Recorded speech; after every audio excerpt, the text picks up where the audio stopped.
제가 최근에 2만 명부터 12만 명, 24만 명, 180만 명까지의 구독자를 가진 다양한 채널의 운영, 관리, 콘텐츠 제작을 전담한 경험이 있었는데요. 그 채널들을 하면서 느꼈던 건 유튜브를 잘하는 사람들은 공통점이 있다는 거였어요. 이분들은 긴 시간 동안 채널을 키우면서 수많은 콘텐츠를 만들고 그 속에서 다양한 시행착오를 겪고 여러 가지 피드백을 받으면서 성장하셨다고 했어요.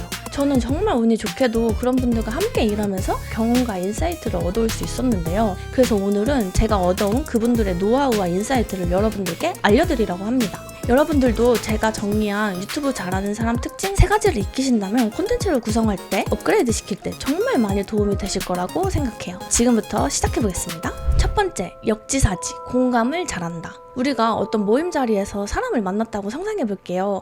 어떤 사람과 이야기를 더 나누고 싶으신가요? A라는 사람은 올 때 어떻게 오셨어요? 힘들진 않으셨어요? 라고 질문하고 여러분이 늘 하고 있었던 고민인 교통체증에 대해서 이야기를 나눕니다. 두 번째, B라는 사람은요. 본인이 올 때 차가 막혔다는 이야기, 본인이 올 때 신호가 고장났다는 이야기, 한국의 승용차 소유량을 줄여야 한다는 이야기를 하고 있다고 해볼게요. 여러분은 어떤 사람과 이야기를 이어나가고 싶으세요? 제 생각엔 대부분 A를 선택하셨을 것 같은데요. 가장 핵심적인 포인트는 나와 상관 있는 이야기를 하는가입니다.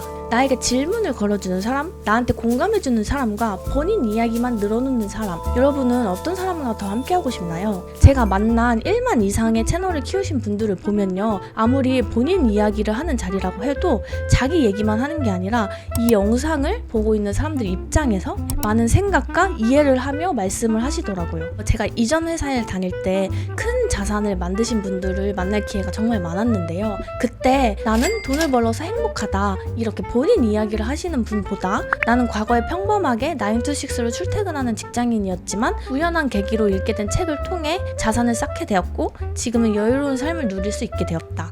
나와 비슷한 분들이 있다면 나를 보고 희망을 얻었으면 좋겠다. 이런 식으로 내가 당신처럼 똑같이 과거에 직장을 다녔고 나도 평범했으니 당신도 나처럼 될 수 있다 라고 나에게 한 발자국 더 다가와서 이야기를 해주신 분의 조회수가 압도적으로 높았어요. 사실 요즘에는 아무리 좋은 정보여도 내가 듣고 싶은 정보가 아니면 쉽게 중단하고 끊을 수 있잖아요. 아마 그것의 최고봉이 유튜브 환경이겠죠? 혹시 내가 만들고 있는 콘텐츠의 조회수가 지속적으로 낮게 나온다면 사람들이 별로 관심 없는 주제는 아닌지, 사람들의 상황을 고려하지 않고 내 입장에서만 만들고 있진 않은지 꼭 점검해 보셨으면 좋겠어요. 정말 무한 디깅을 통해서 사람들의 진짜 심리를 알아내는 거, 이거 정말 쉽지 않은 것 같은데 우리 같이 이 부분 신경 쓰면서 제작해보면 좋을 것 같습니다.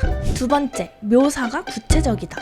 정말 추웠어요 와 살갗이 칼로 베이는 느낌이 들 정도로 추웠어요. 여러분, 이 둘 중 어느 것이 더 실감나시나요? 우리가 어떤 사람의 이야기를 집중하게 되는 순간이 첫 번째는 아까 이야기한 대로 내 얘기 같을 때, 두 번째는 마치 내가 그 상황에 들어가는 기분이 들 때, 이렇게 두 가지가 아닐까 싶어요. 이런 말이 있잖아요. 그 사람 참 썰을 맛있게 풀어. 여러분이 생각하는 썰 맛있게 푸는 사람들, 그 사람을 머릿속으로 한번 떠올려 보세요. 구체적인 묘사가 말에 포함되어 있지 않나요? 특히 콘텐츠에서는 마치 내가 그 사람이 되어서 생생하게 그 상황을 마주하게 만드는 것이 정말 중요한데요. 예를 들어서 나 집에 가서 맛있는 밥 먹었어가 아니라 하루 종일 내가 쫄쫄 굶어서 백가죽이 등에 붙을 정도로 허기졌었는데 현관문을 여니까 가꾸운 조기 냄새가 진동을 하는 거야. 순간 인천 앞바다에 와 있는 줄 알았다니까? 진짜 따뜻한 조기구이 한 점을 하얀 쌀밥 위에 얹어서 입안 가득 왕 넣었을 때 와, 오늘 정말 소중한 밥 한 끼를 먹었어. 이렇게 묘사가 구체적이면 이야기를 듣는 것이 아니라 순간 그 상황을 경험하게 되는 것이죠. 이런 표현법을 통해 우리는 상대방의 감정을 알 수도 있고요.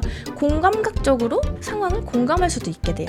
이런 구체적인 묘사가 빠지게 된다면 단순히 밥을 먹었다라는 정보 전달이 되고 맙니다. 수많은 유튜브 속에서 이 사람의 이야기를 들어야만 하는 명분을 주는 장치가 바로 이 구체적인 묘사라는 거 잊지 마세요. 세 번째, 애매한 표현을 하지 않는다. 이번에는 여러분들이 삼성전자 주식을 샀다고 해볼게요. 그 주식이 오를지 내릴지 궁금해서 콘텐츠를 찾아봅니다. 그런데 그 콘텐츠에서 하는 말이 삼전 주식이요? 떨어질 수도 있고요, 오를 수도 있습니다 라고 하면 어떠세요? 저는 지금 8층에 있는데요.